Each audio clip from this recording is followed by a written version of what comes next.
on est quand même plus proche, je pense, de la personne, on rentre dans leur intimité. Donc, en fait, on crée des liens, je pense, qui sont importants, quoi. Nous, on est heureux de les avoir. Et, c'est nos lumières, ça. On les attend. On les attend.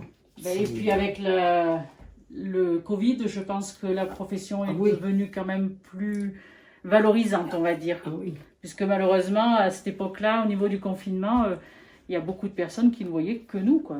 Bonjour, donc je m'appelle Romain Berthet, je suis le directeur de la Fédération ADMR du Cantal depuis bientôt 6 ans. Ça représente beaucoup de monde. On est un des plus gros employeurs du département, en tout cas le plus gros en termes associatifs, ça c'est sûr.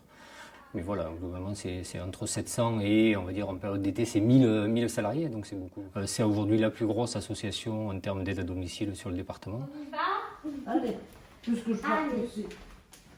Là. Moi, j'arrive pas à le Non, mais moi, je vais le faire, vous inquiétez pas. On va y arriver toutes les deux.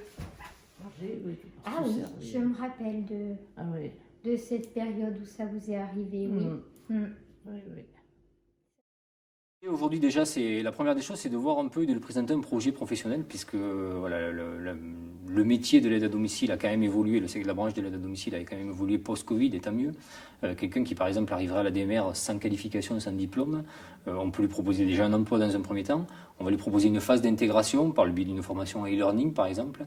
On est en train de travailler aussi avec le département sur un accompagnement et du tutorat pour bien intégrer le métier, bien intégrer tous ces éléments-là. Alors on l'accompagne aussi avec des outils digitaux, typiquement on a des téléphones portables sur lesquels il y a toutes les informations par rapport aux usagers. Et puis derrière, c'est la formation professionnelle continue, ou pas d'ailleurs, mais essentiellement continue, par le biais de la VAE ou par le biais de la formation continue, qui peut permettre derrière d'aller sur des diplômes typiquement d'auxiliaire de vie par exemple, pourquoi pas d'aide-soignante, pourquoi pas d'infirmière. Et on a régulièrement des passerelles, j'ai des aides-soignantes anciennes, j'en ai une encore qui viennent de quitter le SIAD justement parce qu'elle va faire l'école d'infirmière pour potentiellement après intégrer notre centre de soins. Des auxiliaires de vie aussi ou des aides à domicile d'un SAD qui ont fait l'école d'aide-soignante pour intégrer un SIAD. Alors bonjour, je m'appelle Jean-Fabien. Donc j'ai 34 ans, je vais sur mes 34 ans. J'étais agent administratif d'exploitation et donc j'ai intégré la DMR. Ça s'est fait un peu parce que j'ai ma maman qui travaille donc à la DMR depuis plus de 20 ans. Donc c'est vrai que ça faisait très longtemps que je lui disais c'est quelque chose que je suis sûr qui me plairait énormément. Et elle me disait mais quand même non, faire les ménages et tout, voilà un peu la notion du travail un peu de femme de ménage, quoi, comme on dit, et que maintenant aide à domicile, ça représente le mieux, finalement. Et je me suis lancé sur un coup de tête. J'ai tout plaqué et j'ai dit, allez, j'attaque à la DMR. Vraiment, j'ai trouvé, je pense, quelque chose qui me plaît énormément. Bonjour, je m'appelle Florence, je travaille à la DMR de Massiac depuis 11 ans. Mon parcours, j'ai eu un BEP sanitaire et social, donc j'ai travaillé dans les cliniques, maisons de retraite, hôpital. Nous faisons des formations à la DMR qui nous sont proposées, où justement c'est très intéressant parce que ça permet de recadrer les choses et de pouvoir aussi dialoguer avec nos collègues, de pouvoir échanger, parler de nos expériences.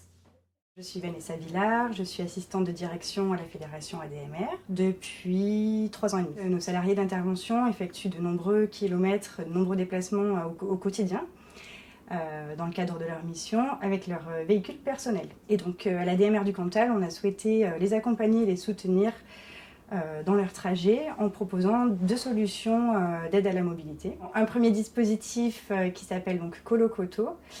C'est une solution de location de véhicules longue durée à tarif préférentiel. Donc l'ADMR va intervenir financièrement avec une redevance sponsoring pour alléger le coût de la location mensuelle de nos salariés. Donc elles ont un véhicule neuf, elles peuvent effectuer leurs déplacements en sécurité. Elles peuvent utiliser le véhicule à titre privé comme personnel, donc ça c'est intéressant. Et elles ont aussi donc l'assurance et l'entretien du véhicule qui est inclus dans la location. Elles bénéficient également de l'indemnité kilométrique, donc c'est-à-dire 0,35 centimes du kilomètre hors aide exceptionnelle sur l'ensemble des kilomètres trajets. Et elles bénéficient également d'une indemnisation à hauteur de 60% des kilomètres du domicile au premier usager et du dernier usager au domicile. Donc on a un deuxième dispositif qui est un peu plus récent au niveau de la fédération, d'accompagnement toujours dans la mobilité.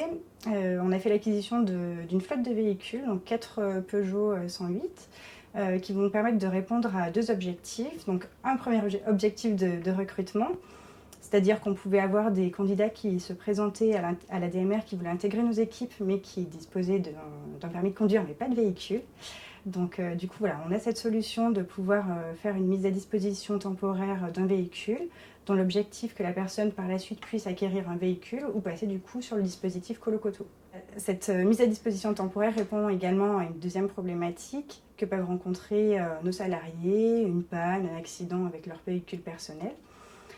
Dans ce cadre-là, on peut également mettre à disposition un véhicule le temps des réparations. Voilà. Donc ça permet de notre côté d'assurer une continuité de service et ça leur permet également du coup, de continuer leur emploi et leur mission. Alors aujourd'hui, en fait, on accueille clairement tous les gens qui ont envie de travailler. Voilà, la première des conditions pour travailler à la DMR, elle est là, avoir envie de travailler. Bon, bien sûr, après, il faut avoir le sens du contact humain, ça c'est important. Après, on accueille tout type de public en âge. On a des très très jeunes, des remplaçants d'été, ça commence par là très souvent. Je cherchais un job, alors je me suis dit pourquoi pas et j'ai pas regretté. C'est un plaisir de devoir me déplacer dans de tels paysages. Et aussi, évidemment, il y a le contact avec les personnes avant tout, les personnes âgées, découvrir leur parcours de vie, leurs expériences, ce qu'ils ont à apporter et aussi ce qu'on leur apporte en fait. Après, on a l'avantage d'avoir des collègues, on a leur numéro sur le portable professionnel, donc on peut les appeler à tout moment pour avoir des infos sur les usagers, sur telle maison, même sur l'emplacement en fait, si on a besoin. Très accueillant et il y en a certains, je sais pas pourquoi, il y a une dame, elle m'aime beaucoup et une anecdote un peu drôle. Elle a voulu me prendre en photo et elle a affiché une photo de moi chez elle parce qu'elle voulait se souvenir de moi. Et oui, je suis heureuse dans mon métier, il n'y a pas d'autre mot. Ça se passe super bien, je suis ravie.